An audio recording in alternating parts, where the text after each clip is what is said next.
na namang edisyon ng Pilipinas! Ngayon na!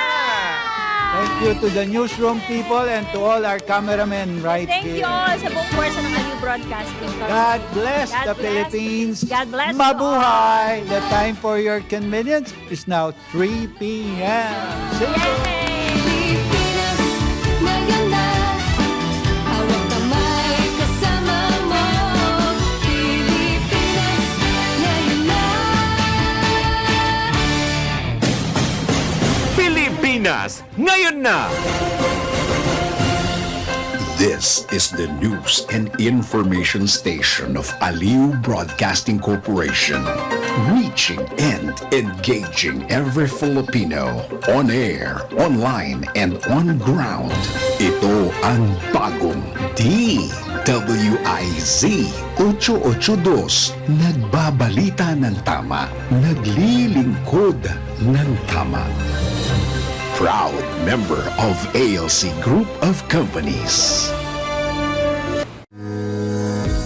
Bago maniwala sa mga claim-claim na yan, patunayan na yan sa Let's Prove It! Ang heart disease ang numero 1 dahilan ng pagkamatay ng mga lalaki at babae sa bansa. Madalas ito ay tahimik at hindi agad masuri hanggang sa makaranas ng mga sintomas gaya ng heart attack, heart failure at arrhythmia.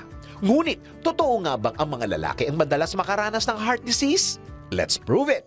Ayon din sa LouisianaHeart.org na ang mga lalaki ay may posibilidad na magkaroon ng sakit sa puso ng mas maaga kaysa sa mga babae. At ito ay maaring dahil ang organ ng mga kababaihan na estrogen at progesterone ay nagpuprotekta hanggang sa sila ay dumaan sa menopause. Dagdag pa ng CDC.org na 47% ng mga lalaki ay nagkakaroon ng hypertension, isang pangunahing dahilan ng panganib para sa sakit sa puso at stroke. At ang mga sanhi ay dulot ng diabetes, obesity, unhealthy diet at excessive alcohol use.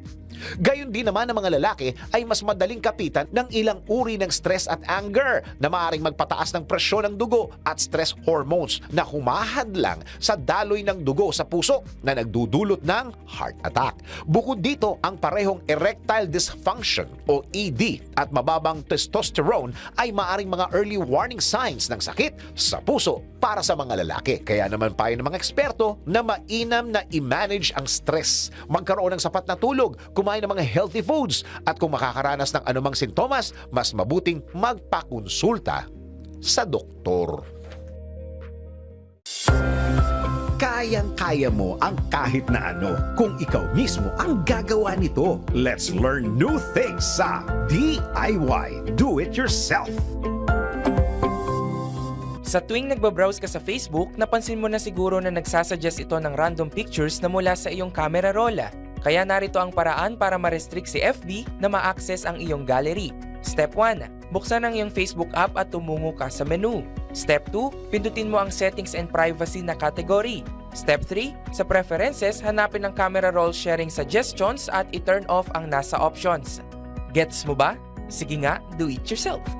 Dahil ang dating ng DWIZ ay nationwide, kailangan mabalitaan mo ang mga nagbabagang balita saan man ito sa Pilipinas. Hatid ng buong puwersa ng DWIZ News Gathering Team sa lahat ng region sa buong bayan. DWIZ Network News. Bida ang lahat ng DWIZ Regional Stations at lahat ng news correspondents sa lahat ng lugar sa bayan kasama sina Angelo Bainio at Maine Barreto. Naka-live sa DWIZ Manila at lahat ng DWIZ Regional Stations sa buong Pilipinas. Mapapanood din sa Aliw Channel 23 at lahat ng DWIZ Digital Channels, Facebook, YouTube at DWIZ News website Monday to Friday 1 p.m.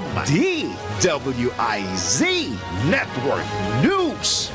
Dahil ang balita hindi tumitigil, dahil ang balita tuloy tuloy-tuloy na nangyayari dapat. Alam mo ang latest kahit ang mga taong nasa likod ng balita. Kaya makibalita kay Senyor Balita. Kasama si Ray Pacheco. Live na mapapakinggan sa DWIZ.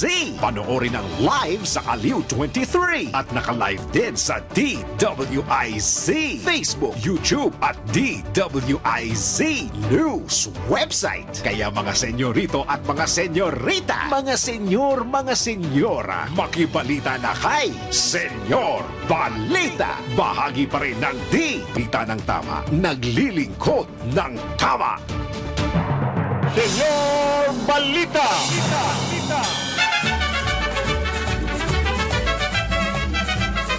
Andale, andale, andale, andale.